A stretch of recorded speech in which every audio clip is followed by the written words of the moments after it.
Bonjour à tous, j'espère que vous allez bien. Je vais vous proposer dans cette série de vidéos les exercices, les pratiques corporelles qui me semblent être les plus bénéfiques, les plus intéressantes, surtout si vous voulez investir peu de temps et peu d'efforts à la fois. Alors aujourd'hui on va voir la suspension, qui est une décompression articulaire de l'ensemble du corps, principalement au niveau des poignets, des coudes, des épaules et du rachis. Alors elle peut se faire de deux façons, soit en suspension active, qui va avoir un effet un peu plus sur le renforcement du corps, et les suspensions passives, qui cette fois-ci vont avoir un effet un peu plus d'étirement, on va vraiment pouvoir profiter totalement de la décompression au niveau articulaire. Je recommande plutôt les suspensions actives pour les personnes qui auraient quelques douleurs au niveau des épaules. Voilà, donc plutôt commencer par des suspensions actives et ensuite les suspensions passives qui permettront effectivement d'aller un peu plus loin dans le relâchement musculaire.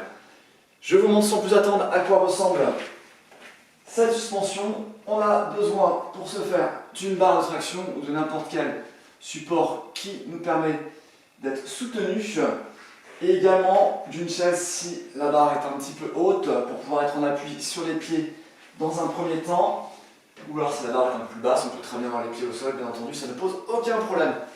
Alors ici, je place mes mains sur la barre, largeur des épaules, je fais en sorte de garder la tête, la colonne, le bassin alignés, et je vais donc tirer dans les bras pour pouvoir ici monter le plus possible le sommet du crâne vers le plafond et donc faire ce qu'on appelle une suspension active. On est vraiment actif dans la suspension, on ressent la contraction des muscles du dos, des épaules. Voilà.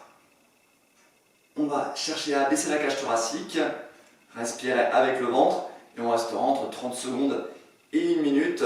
Ce qui compte pour les suspensions, ce n'est pas forcément rester très longtemps, c'est de le faire avec le plus de fréquence, le faire le plus souvent possible. Donc dès que vous passez devant votre barre, voilà, vous venez faire une petite suspension et vous allez avoir des résultats très rapidement. Ok, donc c'était pour la suspension active. La suspension passive, hop, on va juste relâcher le poids du corps et laisser la tête rentrer dans les épaules. On ressent donc davantage d'étirement sous les aisselles, le long du buste, au niveau de la poitrine, des épaules. Et on ressent davantage également, surtout si on déleste encore plus le poids du corps, si on est un peu moins en appui sur les pieds, la décompression au niveau des vertèbres. Voilà, donc pour les personnes qui seraient un peu plus à l'aise, que ce soit en suspension ici, active ou passive, on peut très bien retirer un appui et donc être un peu plus soutenu par les bras. Voilà. Ok. Si, au bout de quelques semaines, vous sentez un peu plus tonique, un peu plus mobile au niveau des épaules, parce qu'on gagne vraiment très rapidement en mobilité, n'hésitez pas cette fois-ci, je vais vous tourner le dos, à faire la suspension, hop, avec les pieds décollés du sol, donc soit de façon active en tirant un peu plus dans les bras pour bien abaisser les épaules, on peut être un petit peu plus gainé en serrant le ventre, les fessiers.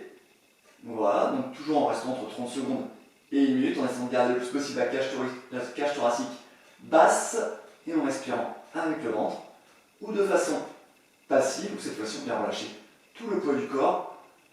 Voilà.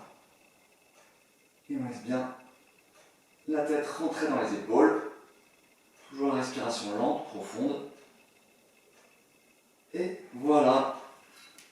C'est tout pour aujourd'hui. La prochaine fois, on parlera du split squat, ou comment renforcer les jambes et développer également de la mobilité au niveau des chevilles et des hanches à la fois.